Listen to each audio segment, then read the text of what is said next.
HS24 న్యూస్కి స్వాగతం. నేను విజయ. ఈరోజు అప్డేట్స్ చూద్దాం. తెలుగుదేశం పార్టీలో కార్యకర్తే అధినేత అని అధిష్టానం స్పష్టం చేసింది.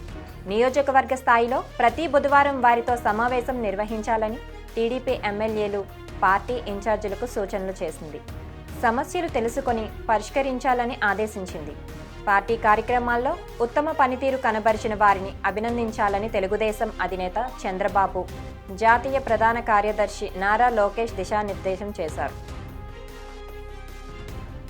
విశాఖపట్నంలో హైకోర్టు బెంచ్ ఏర్పాటు చేస్తే చాలా ప్రయోజనాలు ఉంటాయని, విజయవాడ వెళ్లి హైకోర్టులో పీల్ వేయాలంటే చాలా ఖర్చు శ్రమతో కూడిన పని, అదే విశాఖలో బెంచ్ ఏర్పాటు చేస్తే సమయంతో పాటు ఖర్చు కూడా ఆదా అవుతుందని, కేసులు కూడా త్వరగా పరిష్కారం అవుతాయని అంటోన్న హైకోర్టు లాయర్ ఉమా మహేశ్వరరావుతో మా special correspondent Bharat Kumar face to face. Doctor BR Ambedkar Konaseema జిల్లా చాకలిపాలెంలో మెగా ఆర్య వైశ్య ఉచిత వధూవరుల పరిచయ వేదిక ఈ నెల 23న నిర్వహించనున్నారు. కృష్ణ బాలాజీ ఫంక్షన్ హాల్లో ఈ కార్యక్రమం జరుగుతుందని ఉమ్మడి తూర్పుగోదావరి జిల్లా ఆర్య వైశ్య సంఘం అధ్యక్షులు కంచర్ల వెంకట్రావు తెలిపారు. పరిచయ వేదిక సావనీర్ పుస్తకాలు రాజోల్ మండలం తాటిపాకలో విడుదల చేశారు. రాష్ట్ర ఆర్య వైశ్య ముఖ్య నేత శివరామ సుబ్రహ్మణ్యం సూచనల మేరకు ఎలాంటి లాభాపేక్ష లేకుండా ఆర్య వైశ్యులకు సహాయపడాలనే మంచి సంకల్పంతో ఈ కార్యక్రమం నిర్వహిస్తున్నట్లు కంచర్ల వెంకట్రావు తెలిపారు. కూటమి ప్రభుత్వం అధికారంలోకి వచ్చిన తర్వాత ముఖ్యమంత్రి చంద్రబాబు ముస్లిం మైనారిటీలకు తీరని అన్యాయం చేశారని వైఎస్ఆర్సీపీ నాయకులు ఇమ్రాన్ మండిపడ్డారు. ఆంధ్రప్రదేశ్ రాష్ట్ర ముస్లిం సోదరులు ఎంతో పవిత్రంగా భావించే హజ్ యాత్రకి కూటమి సర్కారు అడ్డంకులు సృష్టించిందని ఆరోపించారు. గత ప్రభుత్వం ముస్లిం మైనారిటీలకు రాష్ట్రంలో పెద్దపీట వేసి హజ్ యాత్ర కోసం సుమారు 14 కోట్లు ఖర్చు చేసిందని ఇమ్రాన్ తెలిపారు. పిచ్చుకల సంఖ్య పెరిగితే పంటల దిగుబడి పెరుగుతుందని జనసేన ప్రధాన కార్యదర్శి బొలిశెట్టి సత్యనారాయణ అన్నారు. పిచ్చుకలను కాపాడే బాధ్యత అందరిపైన ఉంటుందని అభిప్రాయపడ్డారు.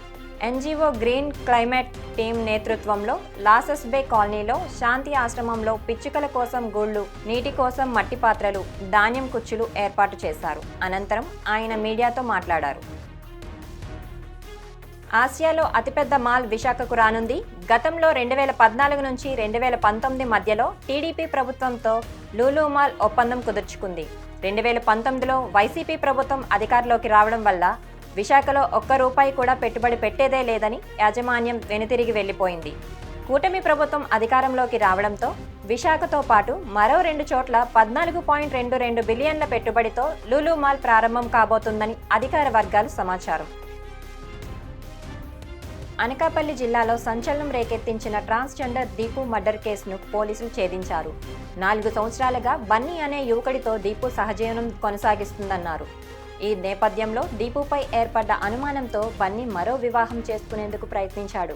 ఈ విషయం తెలుసుకున్న దీపు బన్నీతో గొడవపడింది. అంతకు ముందే వేసుకున్న పథకం ప్రకారం దీపుని బన్నీ కిరాతకంగా హతమార్చాడని ఎస్పీ తూహాన్ సిన్హా తెలిపారు. దీపు కనిపించకపోవడం వల్ల తోటి సహచరులు పోలీసులను ఆశ్రయించారు. ఎస్పీ ఆదేశాలతో పోలీసులు గాలింపు చర్యలు చేపట్టారు. బన్నీ పారిపోయే ప్రయత్నంలో పోలీసులకు పట్టుబడ్డారని తెలిపారు. విశాఖలో ఘరానా దొంగల ముఠాను ఎంవీపీ పోలీసులు పట్టుకున్నారు. రాత్రి వేళల్లో జనసంచారం లేని ప్రాంతాన్ని ఎంచుకొని అండర్ గ్రౌండ్ కేబుల్ను తవ్వి కట్ చేసి విక్రయించడమే వీళ్ళ వృత్తి. అదేవిధంగా ఎంవీపీ రోడ్ ఫుట్పాత్ తవ్వుతుండగానే స్థానికులు గుర్తించి సమాచారం ఇవ్వడం వల్ల ఈ ముఠాను పట్టుకున్నామని సీఐ తెలిపారు. శ్రీ వరాహ లక్ష్మీ నరసింహస్వామి ఆలయంలో ఏప్రిల్ 8న వార్షిక కళ్యాణోత్సవం నిర్వహించనున్నారు. ప్రతి ఏటా సాంప్రదాయబద్ధంగా నిర్వహించే ఈ ఉత్సవాన్ని ఈ ఏడాది అత్యంత వైభవంగా జరిపించనున్నారు. ఉగాది రోజున ఆలయంలో పెళ్లిరాట వేయనున్నారు. అదే రోజు నుంచి స్వామి పెళ్లి పనులు ప్రారంభించనున్నారని ఆలయ ప్రధాన అర్చకులు శ్రీనివాసాచార్యులు తెలిపారు. ఏప్రిల్ 8న రాత్రి 8 గంటలకు రథోత్సవం, 10:30 కళ్యాణోత్సవం జరిపించనున్నారు.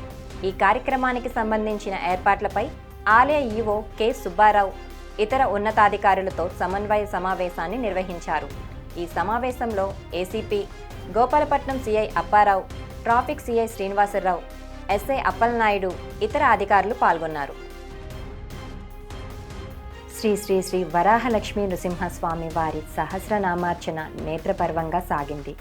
ఆర్జిత సేవల్లో భాగంగా ఉత్సవమూర్తి గోవిందరాజస్వామిని ఉభయ దేవేరులతో మండపంలోకి అధిష్ఠింపజేశారు.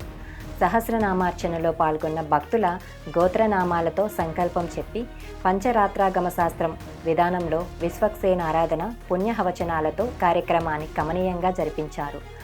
మంత్రపుష్పం మంగళాశాసనాలు తర్వాత భక్తులకు వేదాశీర్వచనాలు, శేషవస్త్రాలు, స్వామివారి ప్రసాదాలను అందజేశారు. అనంతరం స్వామివారి అంతరాలయ దర్శనమునకు అనుమతించారు. మరిన్ని అప్డేట్స్ కోసం keep watching HS24 news. Please like, share and subscribe.